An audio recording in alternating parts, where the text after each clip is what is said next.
Pada tajuk yang akan kita bincang sebagai tazkirah kepada kita semua pada malam ini adalah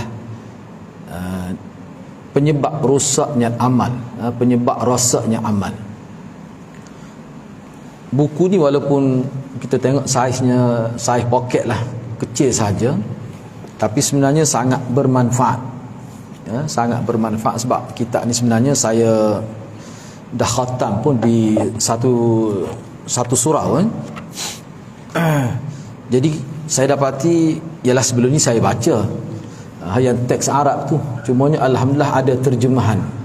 Bolehlah kita ambil manfaat, khususnya bagi sahabat-sahabat yang tidak tahu bahasa Arab tu, tetap dapat ambil manfaat daripada maklumat daripada kitab ini. Jadi insya-Allah tajuk ini kita akan bincanglah. Walaupun kita kata sekali sebulan, tetapi insya-Allah kita akan dapat kebaikan. Jadi bagi sesiapa yang tidak ada kitab ni, rasanya di bahagian belakang tu ada, boleh ambil kitab ni. Harga dia RM10. Kalau tak bawa duit lagi, boleh ambil dulu kitab ni, bayar semula lah. Harga pun sama, walaupun bayar semula tidak naik RM15 tak, dia tetap RM10 juga. Sebab apa? Kalau kita belajar tanpa ada kitab ni sebenarnya tak ada lah, kata tak ada jadi kalau ada kitab ni, mana pahala lebih besar. Sebab apa? Sebab kita tengok, kita pegang. Jadi setiap anggota kita yang kita libatkan dalam pengajian itu, sebenarnya Allah bagi pahala berganda. Itulah maksudnya. Walaupun dengar tu sendiri pun sudah banyak dah kelebihan yang kita akan dapat insya-Allah. Jadi kitab ini dia buat pun saiz kecil, saiz poket, mudah kita bawa. Dia kena ingatlah sebab dia mudah tertinggal juga ni. Sebab dia kecil. Sangat menarik, bagi saya sangat menarik. Kitab ni asalnya ditulis oleh seorang ulama. Dia pernah datang ke Kelantan ni, dan saya pun pernah jumpa dia. Dia datang ke Kelantan ni. Nama dia tu Syekh Salim bin Id Al-Hilali. Boleh tengoklah, rasanya ada bayar data dia, tak silap saya tu. Saya tidak nak baca daripada awal, cuma kita nak terus pergi pada bab yang pertama. Bab yang pertama tu. Cuma sebelum muka surat 7, cuma sebelum saya baca bab yang pertama ni, perlu tahu tentang kitab ini. Perlu tahu terlebih dahulu. Jadi maklumat-maklumat yang disebutkan dalam kitab ini adalah maklumat-maklumat yang wajib kita tahu. Sebab apa? Sebab fakta ataupun maklumat yang disebut ni adalah berkait dengan amalan yang kita akan bawa ke hari akhirat. Kalau kita perhatikan tajuk penyebab rosaknya amal, maksudnya amal yang kita buat tu sudah dicatat dalam buku catatan. Bila kita buat kebaikan, mana malaikat akan catat. Bila kita ikhlas, maka akan dicatat. Maknanya amalan itu kira-kiranya sudah menjadi milik kita, berada dalam buku catatan amalan kita. Maknanya sudah dikira sebagai khairat, sebagai kebaikan. Jadi amalan-amalan yang sudah kita bina sekian lama, tercatat dalam buku catatan kita, sebenarnya amalan ini dia boleh rosak. Dan tajuk dia buat pun penyebab rosaknya amalan. Baik, sebelum kita pergi baca kitab ni, apa maksud amalan yang rosak tak, apa maksud? Kalau orang tanya kita apa maksud rosak amalan, sebab kalau kita tengok barang-barang yang rosak ni, kadang-kadang boleh guna lagi walaupun rosak pun. Misalnya kerusi, kalau rosak satu kaki, boleh repair lagi. Hak ni apa maksud rosak? Amalan rosak. Itu perlu kita tahu. Jadi amalan ni bila dia rosak, amal kebaikan rosak ni, mana dia kena buat lain. Hak tu jadi hilang. Tak boleh nak repair dah. Itu satu makna. Yang kedua, maksud rosak ni maknanya dia tidak akan berguna di hari akhirat. Allah tidak akan ambil nilai amalan yang rosak tu untuk dijadikan, kita kata, amal yang ditimbang di hari akhirat sebagai amal kebaikan. Itu maknanya. Maknanya kalau kita buat ni jadi sia-sia, tak dapat kebaikan di hari akhirat. Itu makna rosak. Dia tidak menjadi satu kebaikan di hari akhirat untuk ditimbang di dalam mizanullah, dalam neraca ataupun penimbang Allah. Berat tu. Mana boleh jadi kalau kita tidak cana, tidak prihatin, kita tidak ambil berat dalam masalah ini, boleh jadi dalam tempoh hidup kita sebelum kita meninggal dunia sampai kita mati, mungkin banyak akan berlaku kerosakan terhadap amalan kita. Sebab tu kita kena tahu apa sebab yang menyebabkan, faktor-faktor yang menyebabkan amalan kita rosak. Wajib tahu. Yang keberapa? Yang ketiga, kita ini juga sebenarnya dia mengisyaratkan bahawa kita kena jaga amalan kita. Tu. Mana amalan yang kita buat tadi, kita salat, ni saya ambil amalan yang baru kita buatlah. Kita salat maghrib. Maknanya Allah sudah catat sebagai satu amalan. Berapa jumlah pahala tu kita tidak tahu. Itu termasuk dalam perkara ghaib. Baik, amalan tadi kalau kita tidak jaga, selepas ni kita akan salat isyak, lepas tu salat subuh. Amalan ini hak kita buat maghrib ini, dia boleh rosak. Rosak dengan erti hilang daripada catatan, tak berguna di hari akhirat. Makna berlaku satu kerugian besar. Bayangkanlah kita ada duit, kita kata RM50, hilang RM30, tinggal RM20. Macam mana perasaan kita kalau duit banyak terjejas tu? Hilang duit ni hanya terjejas dalam kehidupan dunia sahaja, tapi hilang pahala tak nampak pada kehidupan dunia. Tak terasa sakit urat pun. Tidaklah nampak teruk. Tapi kalau hilang duit, kita nampak sebenarnya hilang pahala ni kesan dia lebih besar, sebab dia terjejas kehidupan akhirat. Seseorang tu mana nak masuk surga jadi tipis, susah. Sebab apa? Sebab banyak amalan dia hilang. Sebab apa? Sebab dia jahil, dia tidak tahu. Jadi dalam kitab ni dia bincang faktor-faktor yang boleh menyebabkan amalan kita tu hilang. Maknanya perkara besar tu yang nak dibincang. Kena berhati-hatilah. Seperti mana kita kata wudu boleh terbatal, amalan kita pun juga boleh terbatal. Ni perkara yang perlu kita jaga. Sebab tu buku ni walaupun nampak kecil pun hadirat, sebenarnya yang disentuh itu, perkara yang disentuh tu sebenarnya sangat besar. Baik, saya pergi. Jadi muqaddimah tu baca sendirilah. Muqaddimah tu baca sendiri. Saya nak terus pergi kepada bab yang pertama. Sebab kalau muqaddimah tu sebenarnya tak ada apa tu. Okey, cuba buka muka surat 7. Bab yang pertama, salafus salih rahimahumullah merasa takut jika amalan-amalan mereka batal tanpa terasa. Sebab dia pahala hilang ni kita tidak terasa. Tidak seperti mana hilang harta. Hilang harta ni dia nampak dengan jelas, tapi hilang pahala ni tidak terasa. Dan kerana itulah dia bahaya. Sesuatu yang sangat menjejaskan kehidupan hari akhirat tetapi tidak dirasai dalam kehidupan dunia, maknanya perkara itu sangat bahaya. Cuba tengok di sini. Ketahuilah wahai saudaraku seiman, semoga Allah Subhanahu wa taala menerangi hatimu dengan petunjuk. Sesungguhnya pahala yang besar dan kebaikan yang luas yang Allah janjikan kepada hamba-hambanya hanya dapat dicapai oleh orang yang melakukannya dengan penuh keimanan dan mengharapkan pahala dari sisinya. Jadi kenyataan dalam perenggan pertama ni maksudnya kebaikan dia dilakukan oleh seseorang itu, dia akan dapat tengok hasil jikalau dia lakukan dengan ikhlas kerana Allah. Itu maksudnya. Baik. Ibnul Qayyim Al-Jauziyah rahimahullah berkata, ini seorang tokoh besar. Ini antara ulama Islam yang banyak menulis, banyak karya dia. Apa dia kata? Dia kata setiap amalan pasti mempunyai permulaan dan tujuan akhirnya. Amalan tidak akan menjadi ketaatan sehinggalah ia didasarkan atas iman. Oleh itu, ni saya ubah sikit sebab ni terjemahan Indonesia ni, sebab ya teks Arab tu ada dengan saya ni, dia ada teks Arab dia ni. Oleh kerana itu keimanan adalah pembangkitnya, bukan tradisi atau dorongan hawa nafsu, bukan pula untuk mencari pujian, kedudukan dan sebagainya. Akan tetapi amalan itu wajib bertitik tolak ataupun bermula dari keimanan, dan tujuan akhirnya adalah untuk mencapai pahala, redha Allah dan sebagainya lah. Baik. Dan itulah yang disebut dengan istilah ihtisab, yakni mengharapkan pahala. Itu kata-kata Ibnul Qayyim. Cuma di sini saya nak tekankan poin yang disebut oleh Ibnul Qayyim, maksudnya begini. Ini perkara yang wajib kita fahamlah. Bila kita sebut amalan yang dimaksudkan di sini adalah amal saleh. Amalan yang menjadi yang bertitik tolak daripada sunnah Nabi. Hak orang panggil amal yang menjadi tuntutan iman, yang dicatat oleh malaikat. Maknanya amal soleh lah. Baik. Amal perbuatan yang baik ni tidak semestinya dilakukan oleh orang Islam. Orang tidak Islam pun banyak buat kebaikan.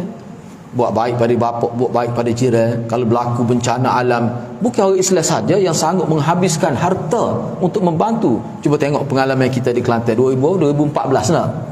Kita Allah uji banjir besar. Kalau di negeri lain baru-baru ni masih panas-panas lagi. Misalnya kata di Selangor tu juga berlaku. Bukan satu tempat, banyak tempat lah. Dan saya pun tinggal di sana. Walaupun tempat saya alhamdulillah tak kena, tapi tidak jauh lah daripada tempat saya. Walaupun tak kena pun terkepung, kita nak keluar pun tak boleh. Maknanya berat. Ya, baik. Yang memberi sumbangan duit dan sebagainya, dia bukan orang Islam saja. Maknanya orang tidak Islam pun sanggup habis duit begitu banyak untuk bantu orang lain tanpa mengira agama, tanpa mengira fahaman politik. Maknanya kebaikan itu banyak. Ibnul Jauzi tekankan di sini, kebaikan yang dilakukan itu seseorang itu akan dapat kebaikan di hari akhirat kalau dia ada iman kepada Allah. Maksudnya orang-orang yang tidak Islam bila dia buat kebaikan, hanya dia dapat kebaikan di dunia, dapat pujian orang, dapat penghargaan orang pun jadi, hubungan pun jadi baik, sekadar itu saja. Tetapi di hari akhirat dia tak dapat apa pun. Maknanya dia tak dapat kelebihan dengan kebaikan yang dia lakukan di muka dunia. Sebab apa? Sebab iman. Sebab itulah kalau kita nak guna bahasa yang mudah, hadirin dan hadirat, iman ni bila kita kata la ilaha illallah, asyhadu an la ilaha illallah wa asyhadu anna Muhammadan Rasulullah, makna kita mendaftarkan diri kita masuk dalam agama Allah. Sebaik saja kita kata begitu, kita akan dapat semua tawaran-tawaran istimewa yang Allah tawarkan kepada kita, sebab kita sudah daftar nama. Jadi setiap kebaikan yang kita buat, kalau cukup syarat dengan ikhlas, dibuat dengan cara kaifiat yang betul mengikut ajaran Nabi, kita akan dapat semua tawaran-tawaran baik. Lailatul Qadar, kita akan dapat semua. Dan maksud dapat tu sehingga kita boleh rasa kesan baik dia sampai ke hari akhirat. Jadi kata kunci dia apa? Iman kepada Allah. Sebab itulah kena jaga betul-betul keimanan. Dan kena ingat satu kau lagi, tawaran baik tu, segala kelebihan yang Allah beri ke, yang Allah catat, yang malaikat catat, yang kita buat tu, amalan itulah yang kita nak bincang itu. Kau hadirat baik, mungkin di kalangan kita sudah puasa, sudah berpuasa bulan Ramadan mungkin 40 tahun dah, dengan umur tu berpuluh tahun. Cuba kita fikir, amalan kita tak ada lagi ke tidak? Kalau kita puasa 40 tahun dulu, ada lagi ke tidak? Tak tahu. Kenapa tak tahu? Sebab malaikat tak pernah tunjuk catatan itu. Buku catatan itu akan ditunjuk di hari akhirat. Dalam ini ada kita bincang akan datang. Maknanya kita tidak tahu sebenarnya sebanyak mana telah berkurang, sudah hilang sebanyak mana, kita tidak tahu. Jadi maknanya kita berada dalam keadaan sangat bahaya tu. Sebab itulah dia dalam konteks yang kita bincang ni, dia ada satu istilah yang hadirat kena sangat-sangat kena faham. Dia panggil muhasabatul amal. Muhasabatul amal. Muhasabatul amal ni mana kita kena semok amalan kita. Jangan kita biarkan begitu saja, tak boleh. Jadi hak kita ada bincang ni, kita nak jaga amalan kita supaya tidak rosak. Kita nak supaya dia kekal baik, tercatat dengan baik sampai kita mati, sehingga kita boleh ambil kelebihan di hari akhirat. Salah satu yang kita perlu jaga dalam konteks muhasabatul amal, jangan buat sesuatu yang menyebabkan amalan itu dihapuskan oleh Allah. Hal itu yang kita nak bincang. Baik. Itu kena jelas itu. Oleh kerana itu, dua perkara ini kerap kali digandingkan oleh Nabi. Misalnya Nabi menyebutkan man shama ramadana imanan wahtisaba. Sesiapa yang berpuasa pada bulan Ramadan kerana keimanan, atas dasar iman, baru boleh pahala. Kalau atas dasar nak tunjuk pada orang, ria, atas dasar nak dapat projek buat baik, atas dasar supaya kita dipuji, itu bukan atas dasar iman. Itu atas dasar ria, sum'ah, ujub, ataupun kerana sebab-sebab dunia buat baik, itu tidak diiktiraf sebagai imanan. Satu lagi ihtisab. Ihtisab ni kita harap pahala. Setengah ada saya dengar, biarlah kini kita nak buat sedikit koreksi lah. Iman tu kita sudah ada dah. Iman itu kita orang Islam ni, kita beriman. Ihtisab nama harapkan pahala. Ada setengah orang sebut, ni saya sebut secara umum dalam internet, dia kata kita bila kita buat amal kebaikan, kalau kita mengharapkan pahala, buat semaya kerana nak pahala, sebenarnya tidak ikhlas itu. Betul ke begitu? Sedangkan Nabi kata sesiapa berpuasa kerana atas dasar iman, atas dasar nak membenarkan keimanan dia, maka dia berpuasa. Sebab puasa itu perintah Allah. Nak membenarkan iman itulah dia berpuasa, dan dia ihtisab mengharapkan pahala. Cukup dua ni maka dia dapat pahala. Tiba-tiba ada orang kata bila mengharapkan pahala, makna buat tu bukan kerana nak pahala, maka itu tak akan dapat pahala lah, tak akan dapat kelebihan. Itu dikira tidak ikhlas. Betul ke begitu? Salah tu. Tak betul tu. Sebab Nabi sebut ihtisab mengharapkan pahala. Kenapa dia kata mengharapkan pahala ni maksudnya tidak ikhlas? Jadi mengharapkan pahala ni apakah makna tidak ikhlas? Salah tu. Sebab apa? Cuba fikir. Hadirat dia tak akan dapat pahala kalau tidak ikhlas. Jadi bila Nabi katakan harapkan pahala, maknanya awak kena ikhlas baru dapat. Makna mengharapkan pahala sudah terkandung makna ikhlas tu. Itu yang ulama sebut. Sebab tu Nabi sebut gitu. Mana mungkin seorang tidak ikhlas boleh pahala? Nak harap pahala sedangkan dia riak, nak harap pahala sedangkan dia ada sum'ah. Sum'ah ni buat kebaikan biar orang tahu, supaya orang puji. Ataupun buat kebaikan kerana ujub, dia bangga, aku datang awal ke surau, aku buat orang lain tak buat, dia bangga dengan diri dia sendiri. Itu juga kita akan bincang dalam kitab ni akan datang. Tak ada semua itu. Itulah orang panggil ihtisab. Kalau ada riak, orang tidak panggil ihtisab. Jadi makna ihtisab ni hadirat kena faham, yang dimaksudkan mengharapkan pahala maknanya keikhlasan berlaku di situ. Sebab itulah dia boleh harapkan pahala, dan dia akan dapat pahala sebab dia ikhlas. Maknanya cukup syarat. Jadi maknanya ihtisab ni ada setengah ulama sebenarnya menterjemahkan begini: man sama ramadana imana wa ihtisaba. Ghufira lahu ma taqaddama min dhanbi. Sesiapa yang berpuasa atas dasar iman kepada Allah dan juga ihtisab, ikhlas, boleh diterjemah begitu, maka Allah akan ampunkan dosa dia yang telah lalu pun Allah akan ampun juga, dan yang akan datang. Itu. Jadi maknanya kita kena jaga keimanan, jangan terlibat dengan unsur-unsur syirik yang boleh merosakkan keimanan. Dalam bab akan datang kita akan bincang khusus bila seseorang itu terbatal iman, melakukan sesuatu yang menyebabkan syirik, macam mana keadaan dia yang berlaku pada diri dia, situasi yang berlaku pada seseorang itu.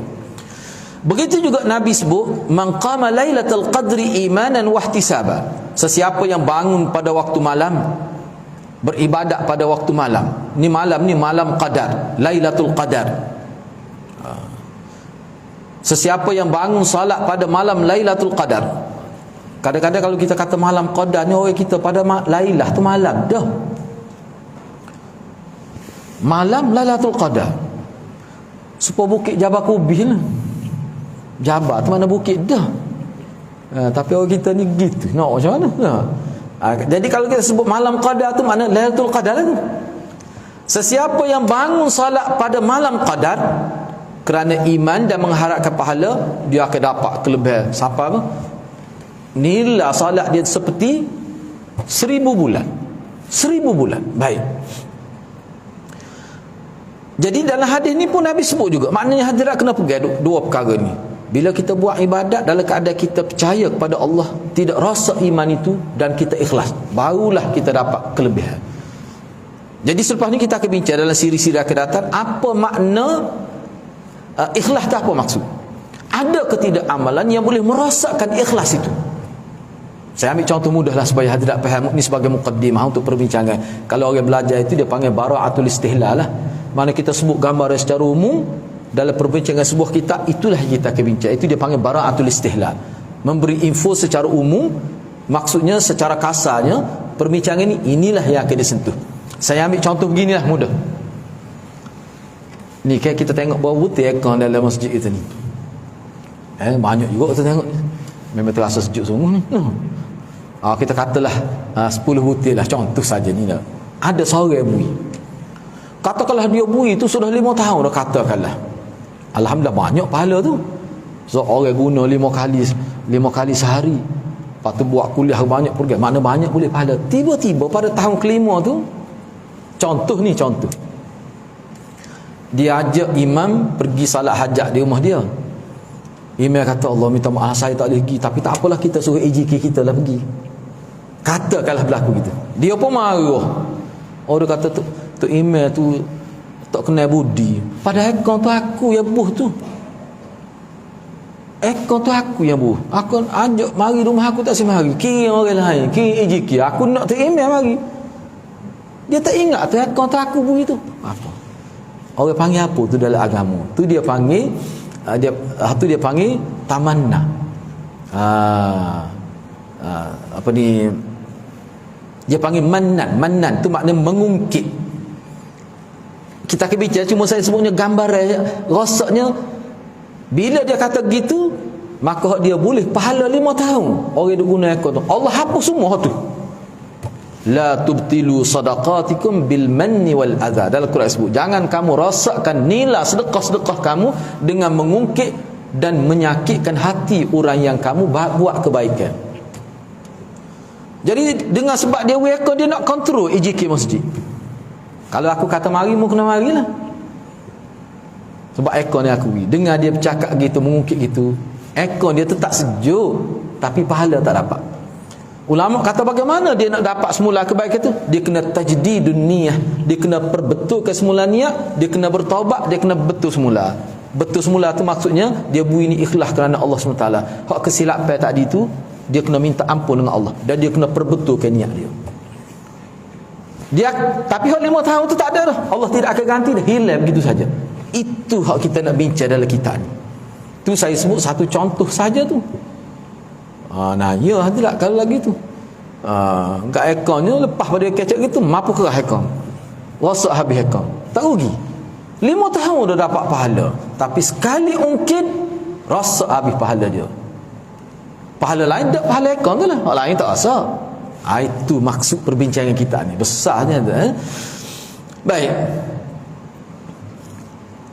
Kita perlu sedar bahawa hamba ni, kita semua ni, hati-hati kita ni berada dalam 2 jari Ar-Rahman.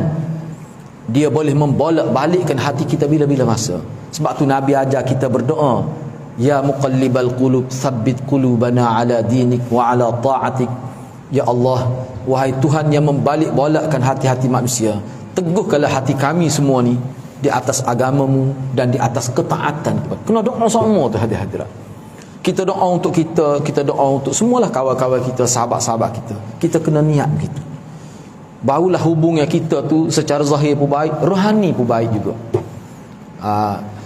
Kita akan jumpa akan datang dalam kitab ni pada. Bila kita doa untuk kita seorang, kita akan dapat. Tapi kalau kita doa untuk semua sahabat-sahabat, rakan-rakan kita, kita boleh pahala besar. Dan Nabi kata malaikat akan doa kebaikan untuk kita. Sebab tu sahabat kata, oh kalau lagu tu baik, aku doa untuk orang ramai, sekali dengan aku boleh pahala besar.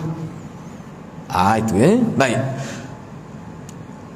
Kadang-kadang ada sesuatu yang datang ke dalam hati seseorang lalu merosakkan keikhlasan dia. Syaitan ni dia tak tidur. Iblis ni dia tak tidur, nak merosakkan hati kita bila-bila masa saja. Ni di kalangan kita ni hadirat, kena berhati-hati. Saya nak sebut beginilah mudah. Dalam hadis Mishkatul Masabih, kita hadis ni saya guna di teliput 6,000 lebih hadis. Dia ada satu bab lah tentang dia punya peranan syaitan itu. Syaitan ni Nabi kata satu makhluk Tuhan yang cukup serius untuk merosakkan hati-hati manusia. Dan dia bermesyuarat setiap hari. Bermesyuaratnya tempat mesyuarat dia di tengah laut. Sebab syaitan ni Nabi kata, iblis lah, iblis saf kepimpinnya, tentera dia syaitan. Itu Nabi sebut. Dia mesyuarat setiap hari. Mesyuarat ni bukan di Pulau Langkawi, di tengah laut. Putrajaya dia di tengah laut. Dia mesyuarat setiap hari. Dan setiap hari bila dia mesyuarat, tentera dia akan pergi cari manusia dan dia kena buat laporan hari yang sama. Apa hasil yang dia dapat? Nabi SAW sebut ada setengah. Ni saya tidak sebut semualah, hadis ni agak panjang, cuma saya nak sebut satu contoh. Jadi ada di kalangan syaitan tu, bila dia buat laporan hari tu, dia kata saya telah berjaya menceraikan menyebabkan suami isteri berpisah, maknanya sudah berlaku putus hubungan itu. Saya telah memisahkan dua orang sahabat, jadi balah, jadi berkelahi, bermusuhan, hilang dah ukhuwah Islamiah. Bila dia buat laporan begitu, dia telah diberi sanjungan tinggi sehingga diletak di tepi iblis. Dia ni jadi orang kuat iblis, syaitan ini. Diberi penghargaan. Apa maksud hadis Nabi itu? Maksudnya bahawa musuh kita yang kita tidak nampak ni, yang mana Nabi sebut dia boleh masuk dalam tubuh kita, pergi ke hati kita melalui pergerakan darah kita, dia tu tak tidur malam. Dia cuba nak merosakkan hubungan kita. Kena berhati-hati. Kadang-kadang isu-isu kecil saja boleh jadi bercerai-berai hati kita, saling bermusuhan, timbul rasa benci sesama Islam. Maknanya kalau berlaku begitu, maknanya kita ni telah terperangkap dalam perangkap iblis, dan iblis syaitan itu berjaya. Jadi buku ni sebenarnya dia bincang lah. Dia bincang. Kita kena tahu apa kita sebut lalu kita kata sebagai wasilah ataupun platform yang digunakan oleh syaitan untuk merosakkan kita. Tu bukan dia syaitan ni hadirat. Contoh kalau kita nak salat, dia ganggu kita macam-macam. Kita cuba juga ikhlaskan diri, buat dengan betul. Siapa sesat salat, dia tak berputus asa. Dia kira juga hak boleh pahala mari nak ke mana biar hilang. Tak putus asa syaitan. Dahlah nak semaya tu ganggu dia kuat dah dengan malah tu kau ni. Bila sesat solat pun dia fikir lagi nak buat mana biar hilang pahala tu. Ni lah buku ni bincang tu lah. Hak tu buku ni bincang. Siapa pun yang membaca sejarah pada salafus salih, para salafus salih, baik yang berupa perkataan maupun berupa perbuatan, nescaya ia akan mendapati bahawa mereka selalu berada dalam khauf, yakni rasa takut, dan raja, yakni berharap kepada Allah Subhanahu Wa Taala. Takut ni takut Allah murka, takut hilang pahala, takut tak cukup dia punya pahala nak menghadapi Allah, nak bertemu Allah, dan mengharapkan Allah terima amalan. Tu dua perkara. Khauf, takut tidak diterima amalan, takut sia-sia amalan, takut Allah tak bagi pahala, dan dalam masa yang sama mengharapkan terimalah wahai Allah, terimalah wahai Allah. Itu mana raja. Kena ada. Ni ringkas ni kita bincang dengan detail akan datanglah. Baik, Allah Subhanahu Allah ni rab dia tulis rab. Mana ada kitab tu kena perhatikan, saya akan bagi sedikit huraian. Saya baca dulu. Allah Rabb seluruh makhluk berfirman untuk menyatakan makhluknya yang terbaik, yakni Nabi Muhammad sallallahu alaihi wasallam. Jadi dalam surah ni, surah Al-Mu'minun ni, Allah SWT sebut insan yang terbaik, iaitu Nabi Muhammad sallallahu alaihi wasallam. Cuma dalam kitab ni disebut Allah Rabb seluruh. Apa makna Allah Rabb seluruh alam? Apa maksud? Rabb ni maksudnya hadirat Tuhan yang mencipta dan dia mengurus apa yang dia cipta. Itu makna Rabb. Kalau Tuhan yang kita sembah ni dalam istilah dia panggil ilah. La ilaha illallah. Ilah tu makna Tuhan yang kita sembah.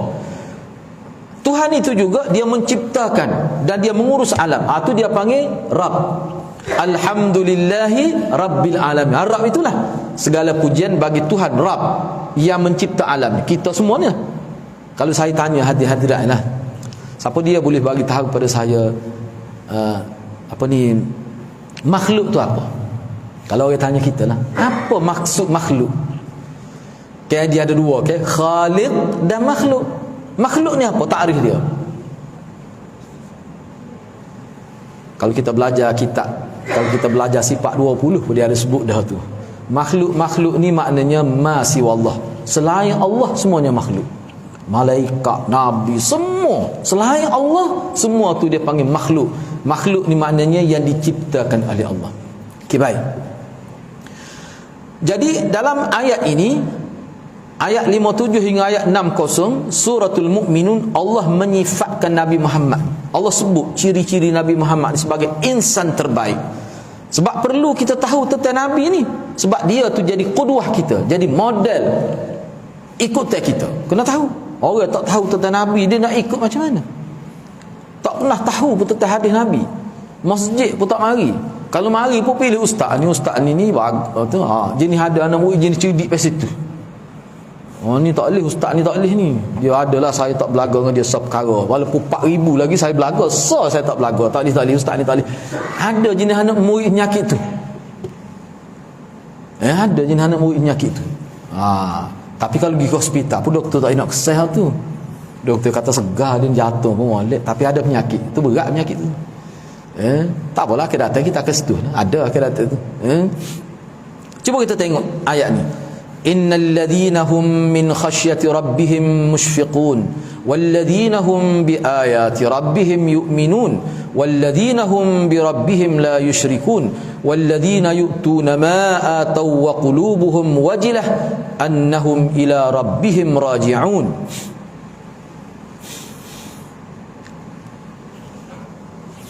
Apa maksud dia?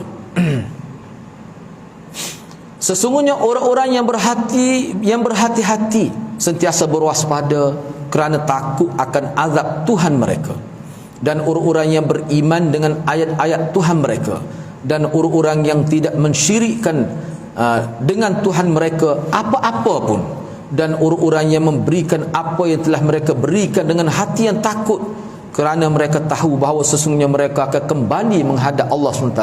Ni Allah cerita tentang Nabi dan orang-orang yang mengikut Nabi. Allah cerita dalam ayat ni, ciri-ciri yang disebut dalam ayat ini adalah Nabi dan orang-orang yang ikut Nabi. Cuma saya nak sentuhnya begini. Saya nak sentuh di sini, tidak nak bincanglah dalam konteks tafsir. Saya nak ambil di ujung tu, annahum ila rabbihim. Jadi kenapa bertemu dikatakan antara ciri mereka ini, bila mereka ingat nak bertemu dengan Tuhan, hati mereka menjadi gemetar, menjadi takut. Wajilah tu jadi takut, nak temu Tuhan tu jadi takut. Apa jadi takut? Kenapa jadi takut? Sedangkan Nabi tu, orang beriman, sahabat tu, hati mereka gemetar. Sebab apa? Sebab mereka tidak tahu jumlah amalan mereka tu.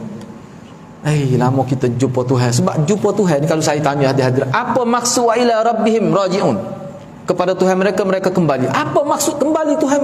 Berjumpa dengan Allah.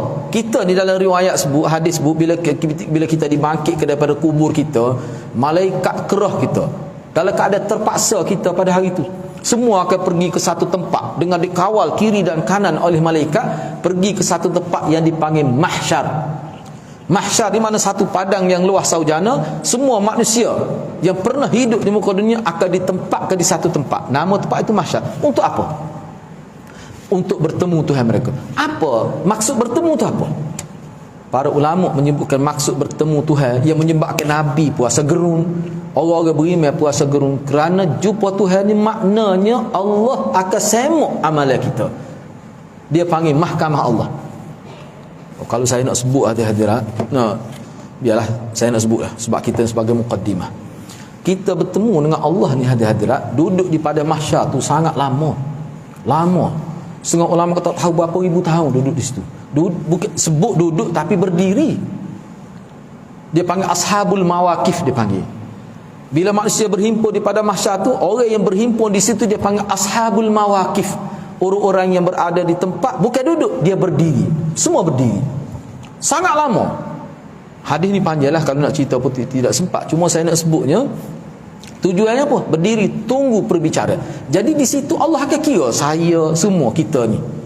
Allah akan kira seorang-seorang, pahala banyak mana. Dan semasa kita berada di pada mahsyar itulah, dalam riwayat sebut, dalam Quran pun sebut, kita akan terima. Di situlah pertama kali kita akan tengok amalan kita. Dia gini hadirat, dalam hadis disebut, bila duduk pada mahsyar tu, dia nampak macam ada kitab, macam buku lah, melayar-layar di udara. Dan kitab tu dia tahu mana tuan dia. Mana kalau catat amalan saya, kita bagi lalu sekejap. Okey, jadi kalau buku amalan saya, dia tahu mana tuan dia. Allah buat begitu. Jadi bila melayar mari, dia akan cari tuan dia. Tak usah tanya saya lah macam mana dia ada chip macam mana tu dia boleh jadi tansik selarah tu, boleh cari itu teknologi Allah SWT. Ada setengah orang tu dia ambil buku amalan tu dengan tangan kanan. Ini dia panggil ashabul yamin, orang yang terima amalan tangan kanan. Oh, dia suka. Sebab apa? Isyarat kanan tu isyarat keberkatan, dapat kebaikan hari akhirat. Ada setengah orang tu tak boleh angkat tangan kanan, ambil dengan tangan kiri. Dia rasa gemetar, takut. Itu isyarat-isyarat kepada keburukan. Tak apalah. Dalam riwayat Bukhari hadis-hadis sebut, ada setengah-setengah orang tu buku dia tu 99 jilid. Dalam riwayat Bukhari. Betapa banyak kebaikan-kebaikan dia buat. Berkosa, berseri-seri cahaya. Di situlah. Hak tu takut tu. Takut berkosa, duk curi tabung masjid. Buka dua, semua jenis-jenis maksiat. Hak tu masalah. Muka berubah jadi merah muka. Hak tu bimbang tu. Jadi bila tengok buku amalan tu, seorang tu boleh agak dah dia ni neraka ataupun surga. Hak tu hak takut. Kalau hati tak tahu boleh jadi tak takut. Tapi kalau tahu macam mana kita? Dosa-dosa kita ni sebanyak mana tak tahu. Patut kita ni bertaubat ke tidak? Dia akan timbul persoalan. Hak tu lah kita naknya. Kalau tak timbul hak tu, orang panggil lalai, ghaflah dia panggil. Tak pernah telitah dalam minda dosa, tak pernah telitah akhirat tu, dia panggil ghaflah, lalai. Minal ghafilin, orang-orang lalai tu. Kalau teringat, hak ni orang-orang yang sentiasa takut pada Allah, digambarkan begitu. Hak tu lah. Hak tu yang kita bimbang tu. Jadi seolah-olah dengan kita baca kitab kecil ni, kita buat persediaan awal. Sebelum bertemu Allah tu, kita nak pasti amalan kita ni, walaupun kita tak tahu jumlah, tapi hak kita buat dah ni kita nak jaga, jangan rasa. Dia hak tak buat lagi, kita nak jaga biar lebih berkualiti daripada sebelum ni. Tu dalam istilah Imam Ghazali dia panggil muhasabatul amal. Proses cakna terhadap amalan. Dia panggil muhasabatul amal. Baik, saya nak sebut lagi lah supaya kita faham. Berat tak berat ni, perlu sangat kitab ni. Sebab kitab ni bagi saya sangat menarik. Dia hadis-hadirat, saya ambil contoh saya sendiri lah. Saya buat contoh saya sendiri. Bila saya dipanggil, dia berbicara di mahkamah Allah ni, kalau dalam hadis sebut dia ada stage tinggi. Ni pada luah, padan ni padan yang rata, disebut padan yang rata. Mahsyar ni padan yang rata. Semua orang tidak ada tanah tinggi di tempat itu. Cuma di hadapan ni dia ada stage tinggi lah. Bila seseorang itu dipanggil nama, dia akan naik atas stage tu. Semua orang kenal dia. Kalau tak kenal pun jadi kenal. Allah buat gitu. Maka akan dibaca kisah dia sepuluh mahkamah lah. Baca kisah dia. Begini-begini. Baca. Sosok baca. Kesalahan dia. Seperti dalam buku amalan tu. Itulah dia katakan, ma li hadzal kitab la yughadiru saghiratan wala kabiratan illa ahsaha. Bila dibaca kisah dia, setiap satu dibaca.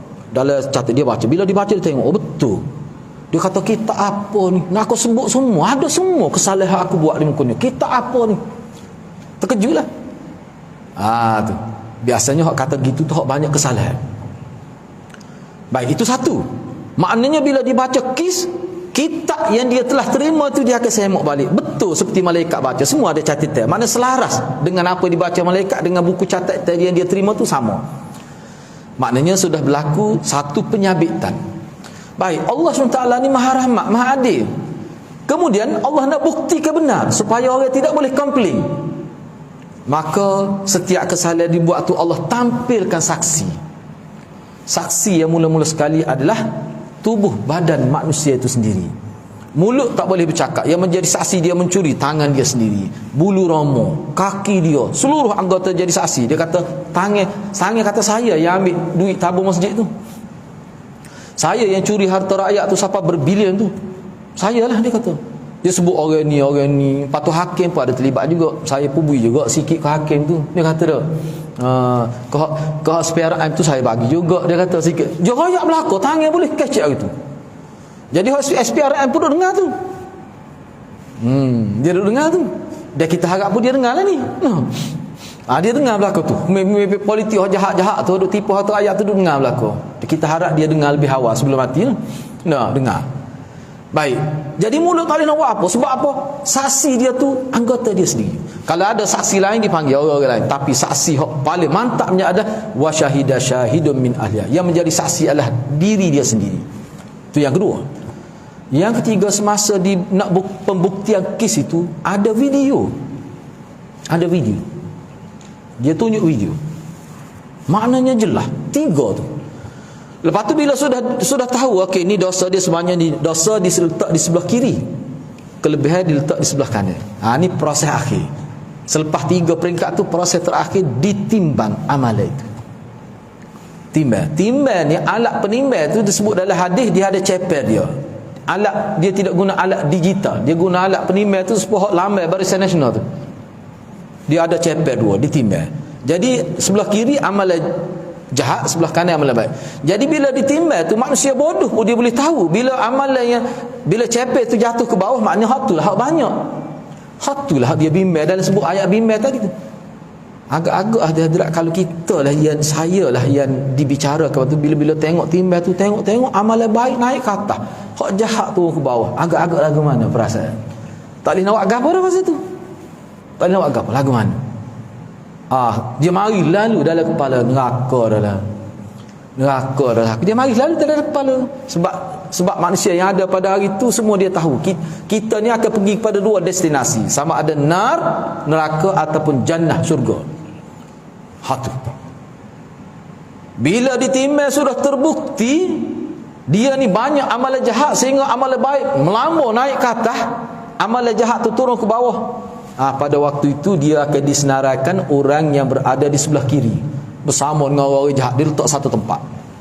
Kalau tidak ada dapat syafaat daripada mana-mana pihak, kalau tidak ada dapat syafaat mana-mana pihak, itulah sebenarnya yang dimaksudkan. Itu maksud bertemu Allah. Itu maksud bertemu Allah itu. Jadi kalau kita ni tak pernah terlintas begitu, nak sedar macam mana, nak timbul takut macam mana, tu yang dikatakan lalai itu. Baik, saya ambil lagi. Cuba tengok ayat 60 itu. Walladzina yu'tuna ma ataw wa qulubuhum wajilah. Tadi ayat akhir itu. Dan orang-orang yang memberikan apa yang telah mereka berikan dengan hati yang takut. Apakah mereka adalah orang-orang yang minum arak dan mencuri? Beliau menjawab. Jadi bila turun ayat ni, dan orang-orang yang memberikan apa yang telah mereka beri dengan hati yang takut. Sahabat tanya, hak ni hak takut tak, hak sebut takut dalam ayat ni orang buat dosa ke, popok minum arak ke, popok berzina ke, popok mencuri ke, hak mana ni? Sahabat tak faham ayat ni. Nabi kata tidak. La ya bintas Siddiq. Hak tanya ni Sayyidina Bakar. Sayyidina Bakar tanya. Walakinnahumul ladzina yasumuna wa yusalluna wa yatasaddaqun wa hum yakhafuna alla yutaqabbala minhum ulaika alladzina yusari'una fil khairat. Ini penting. Nabi pun kata rupanya hak takut yang dimaksudkan takut dalam ayat 60 tu, dia beri tu mana dia buat kebaikan, melakukan amalan tapi masih takut lagi dalam hati. Wajilah ni hadirat, kalimah wajilah ni takut sampai jadi gerak tubuh. Orang panggil tu dia bahasa Melayu kita, gementar lah kita kata. Takut tu jadi sampai gementar. Ada setengah takut terrelax, dia tahu ti padahal takut ni dak ni nampak pada zahir takut gitu. Tu makna wajilah, sampai gementar, terhinjuk-hinjuk kita atas kepala bahu ni. Tu maksud takut. Jadi siapa ni yang takut sampai begini ni? Siapa? Orang minum arak ke? Orang yang mencuri ke? Orang yang buat maksiat ke? Saya nak bakal tanya. Nabi kata tidak. La ya bint Siddiq ni apa ni? Silap tu. Cuba tengok semula lah. Tidak wahai putri As-Siddiq. Maknanya Aisyah yang tanya ni. Aisyah tanya ni. Aisyah tu di atas tu. Binta tu wahai putri As-Siddiq, yakni Aisyah. Silap tadi. Bint As-Siddiq ni mana anak perempuan Siddiq. Aisyah tanya. Tetapi mereka itu yang takut sehingga bergetar tubuh mereka itu, mereka ni orang-orang yang berpuasa, wa yusallun, dan mereka ni orang-orang yang bersalat seperti kita lah, wa yatasaddaqun, dan mereka ni orang-orang yang bersedekah seperti kita lah. Kita buat perkara itu sebanyak mana, kualiti setara mana, tu hal lain lah. Tapi kita buat ni, kita orang Islam ni. Wahum yakhafun, dan mereka dalam keadaan mereka melakukan kebaikan-kebaikan, mereka takut bahawa amalan mereka tu Allah tak terima.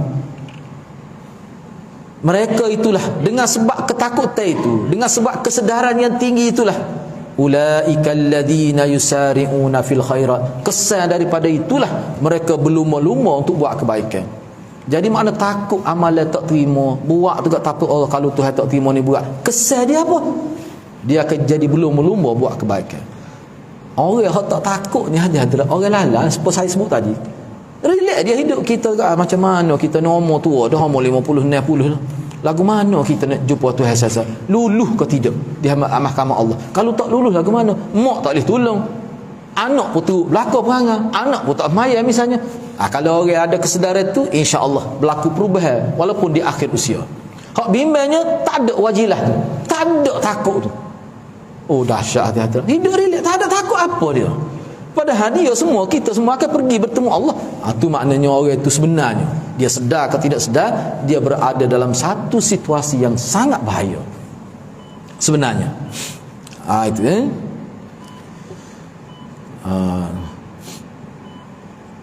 yang terakhir saya ambil satu perenggan lagi. Allah juga menyifatkan kaum mukminin yang bersegera dalam kebaikan dengan sifat yang paling baik. Walaupun mereka telah melaksanakan ibadat dengan sebaik-baiknya, tetapi mereka sentiasa berasa khawatir ibadah mereka tidak diterima. Kita ni orang beriman, ada tak saya, hati-hati tak? Ada ke tidak ciri ni? Rasa takut.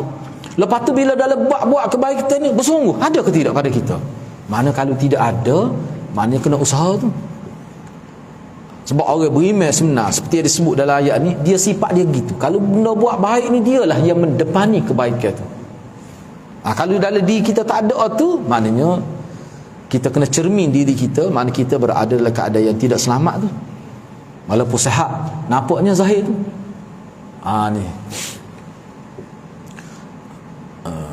Gitulah hadirat.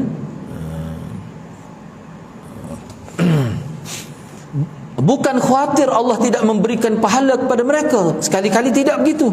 Kerana Allah tidak akan pernah mengingkari janji. Jadi yang dikatakan bimbang, yang dinisbahkan kepada Nabi dan orang yang beriman ni, bukan mereka bimbang kok Allah tak beri pahala dah. Sebab mereka yakin pahala ni, wa may ya'mal mithqala dzarratin khairan yarah. Tu dia yakin dah. Sekecil debu pun kebaikan kita buat, pasti kita akan tengok hasil di hari akhirat. Hak tu tak unsur dah tu. Hak bimbangnya takut Allah tak terima.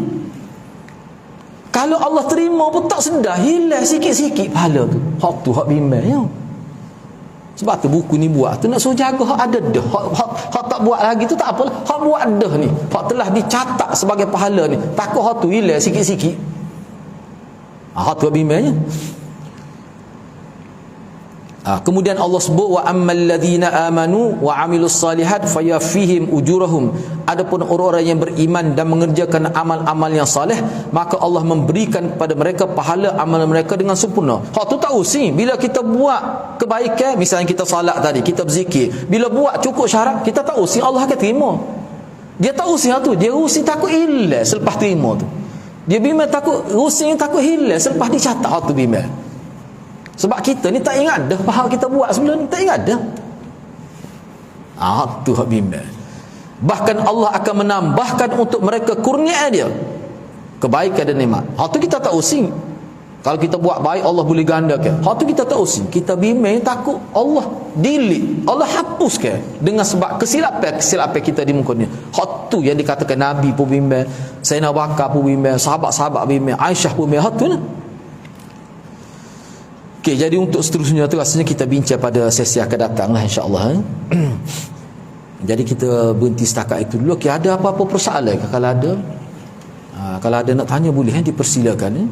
Jadi insya-Allah untuk sesi akan datang kita akan sambung perbincangan pada muka surat 13 ayat Al-Fatir ayat 30 tu. Bahkan Allah. Di situ kita akan sambung untuk sesi akan datang. Okey, ada apa-apa persoalan ke? Kalau ada nak tanya, dipersilakan. Jadi saya harap lah masing-masing kita ni biar ada kitab lah. Supaya kita tengok. Imam Syafi'i kata aku, bila aku baca Quran, aku nak tengok mushaf. Sebab apa? Aku nak biar mata aku boleh pahala, tangan aku pun boleh pahala. Mana setiap urat-urat kita ni yang terlibat pegang Quran boleh pahala. Bukan mulut saja boleh pahala, tidak. Jadi kena belilah. Lepas tu hukum dia wajib ke ustaz beli tu? Memang wajib. Lepas tu tak beli dosa ke? Atau suruh pada Tuhan. Okey, boleh.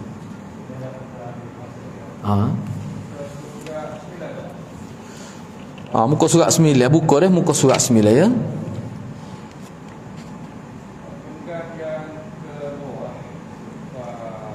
Sementara itu.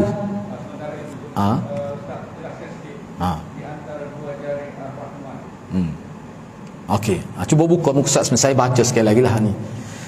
Sementara itu hati para hamba berada di antara dua jari Ar-Rahman.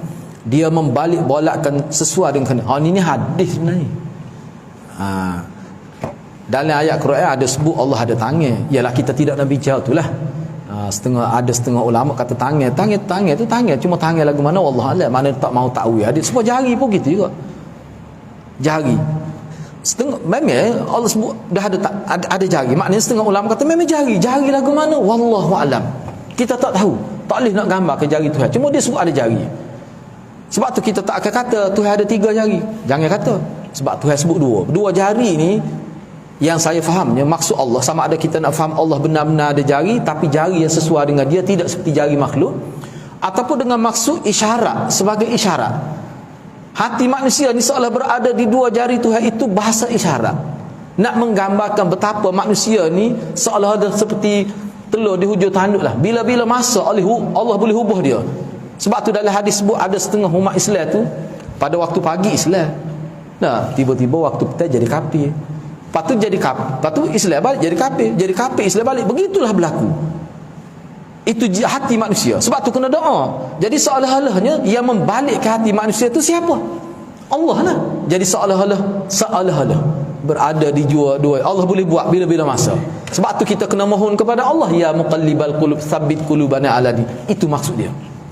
Jadi kalau persoalan tu mungkin timbul apakah Allah ada 2 jari? Kalau mengikut satu metod ulama, dia kata Allah sebut dia ada jari, kita kata ada jari lah. Dia sebut 2, kita sebut 2 lah. Hakikat macam mana? Wallahualam. Ada setengah ulama kata tak, kita takwil 2 jari itu ayatnya kuasa Allah, berada dalam genggaman Allah, bukan ayat Tuhan ada jari. Itu khilaf ulama. Kalau saya minta maaf, saya terima zahir itu dah Allah kata dia ada jari, Allah kata dia ada kaki, kita terima, tapi tak serupa kaki makhluk, serupa kaki khusi, serupa kaki kita tu. Kaki tangan saja. Lagu mana kaki tangan saja? Lagu mana? Kita ni rupanya kaki tangan saja. Apa tak sebut kepala? Bahasa tu orang panggil bahasa. Kaki khusi, kaki gede lagi. Kaki lembu tak sama, kaki juga. Jadi asalkan kita tidak menyamakan Allah bila dia kata dia tak ada tangan yang sesuai dengan dia. Sebab dia kata ada tangan. Sebab tu tak ada ulama Islam kata Tuhan ada kepala lutut. Tak ada. Sebab Tuhan tak sebut. Kalau sebut itu termasuk dalam mujassimah, musyabbihah lah. Tak boleh kata gitulah. Jadi khilaf ulama. Ada setengah ulama kata takwil, maksud tangan itu kuasa, maksud jari ni pun mana kuasa, dia boleh. Nak ayatnya kita ni, hadirat kita semua termasuk saya ni, bila-bila masa saja Allah boleh ubah. Kalau Allah nak ubah, kenapa Nabi sebut gitu? Nak didik kita supaya kita ni nak selamat, kena bergantung dengan Tuhan. Sebab kita ni duduk tangan dia belaka, nak jadi baik ke jadi buruk. Itu maksudnya. Okey, boleh gitu maksud. Itu makna 2 jari Ar-Rahman itu. Kalau kita sebut dengan bahasa kiasan lah. Gitu. Ada soalan lain ke? Molek kau nak tanya molek? Kau sekali sebulan ni. Boleh sila. Ambo sekat pukul 10 boleh insya-Allah.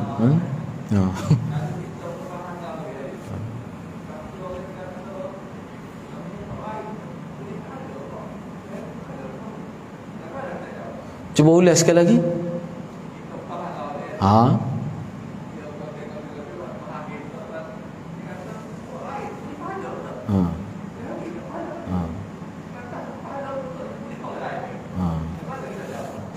Dia sebenarnya soalan itu terlalu umum sangat, tapi saya boleh fahamlah maksud dia. Dia ginilah mudahnya dah.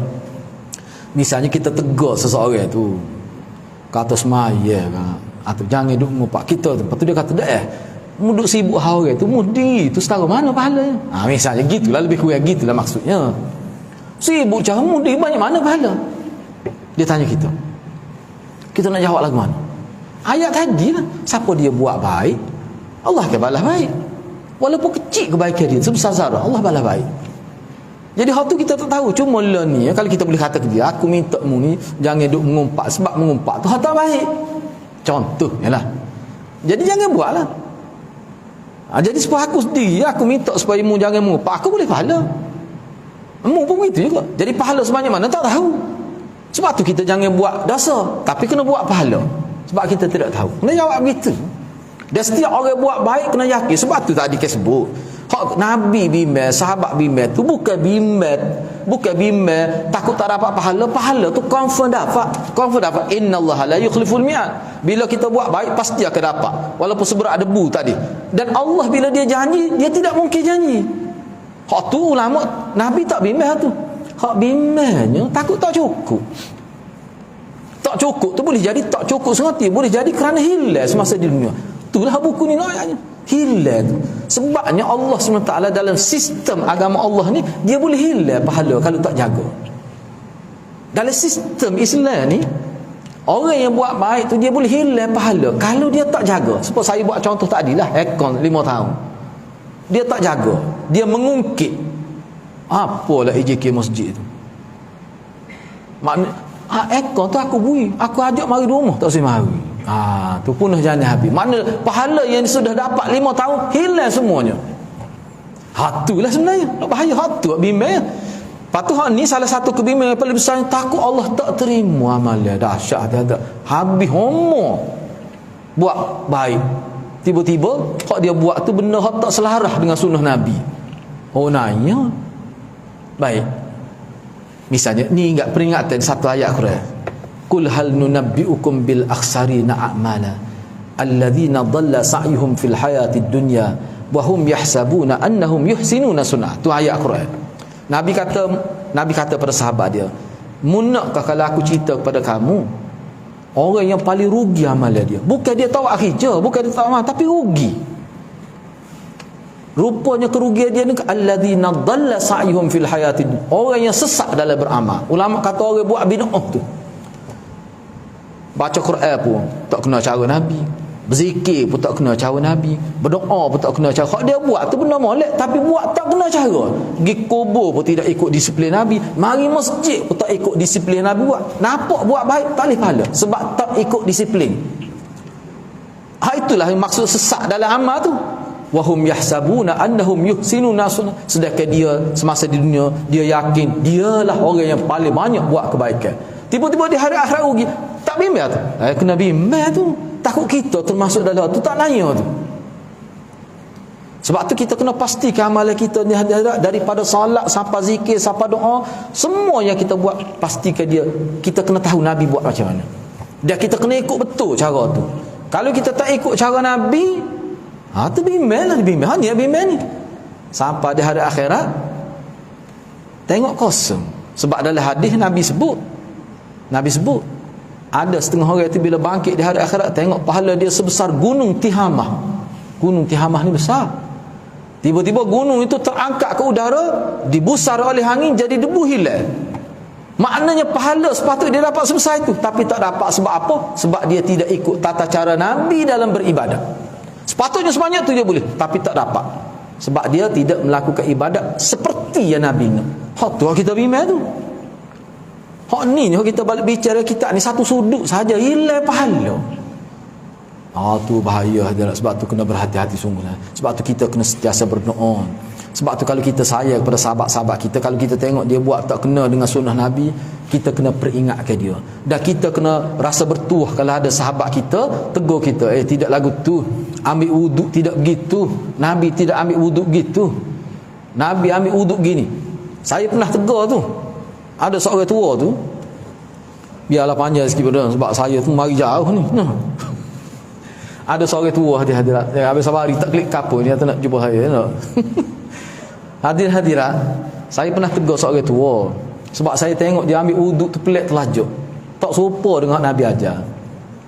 Bila dia sampai basuh kaki dia olah gitu, dia tak sentuh kaki dia. Dia tengok kalau jual ayam pecik bulan Ramadan pakai wak begitu, dia buat gitu juga. Saya tengok tak ada orang, saya pun jaga dah maruah dia, tidak kata kita tegur dia khalayak, tidak. Saya kata pakcik tak betul tak ambil wuduk gitu. Dia kata betul dah. Dia juga kita muka dia orang tua, tak kata dia. Betul dah tu. Dia kata tak boleh, dia kena ikut cara Nabi, tak betul tu gitu tu. Dia mesti kena rata tempat basuh tu. Patu air tu banyak sangat tu. Ibnu Mas'ud kata dalam bab ambil wuduk ni boleh hilang pahala kalau tak jaga air. Air tu terlalu guna tu lebih sampai bazir, tak boleh pahala ambil wuduk. Kalau nak bincang panjang lah. Jadi nak bila kita tegur dia marah. Saya kata tak boleh. Bukan begitu cara dia. Kalau kita nak sempurna wuduk ni, kita kena gosok. Kalau kita itu air saja kita tak gosok, kalau kata ulama kata sah dah wuduk, tapi tak sempurna. Wuduk ni dalam banyak hadis tentang wuduk, memang Nabi gosok. Kayak kaki tu kena gosok. Memang Nabi buat gitu. Walaupun ulama kata kalau tak gosok pun sah, tapi kurang pahala. Sebab tu hadirat kita kena ingat, sama ada wuduk ke, solat ke, kita kena tekankan dalam kepala kita ni mesti menyerupai sifat wuduk Nabi, mesti menyerupai sifat solat Nabi. Nak tahu tu tak boleh melalui hadis. Hak tu yang kita belajar tu. Hak kita nak bincang ni hak lain dalam kita. Kita tak bincang hak tu, kita bincang hak lama pahala hak lama-lama dah tu. Hak tu akan hilang tu. Dah lah buat tak betul. Hak ada dah pun hilang, tak nanya. Itulah sebenarnya perbincangan kita. Sebab tu hadirat kena serius lah. Kita kena serius. Mudah-mudahan Allah beri kebaikan kepada kita. Saya setakat itulah dulu. Kalau ada soalan tu kita boleh bincang semula. Mudah-mudahan Allah SWT jaga kita dan memberi kebaikan kepada kita semua. Dan saya minta maaf kalau ada tersilap cakap. Jumpa sekali-sekala ni kan. Takut ada salah lebih bahasa guna. Minta maaf. Itu tidak disengajakan. Okay, mudah-mudahan Allah berkati kita semua, Allah beri kekuatan kepada kita untuk terus hidup di atas jalan sunnah Nabi sallallahu alaihi wasallam. Aqulu qouli hadza wa astaghfirullahal azim li wa lakum. Wassalamu alaikum warahmatullahi wabarakatuh.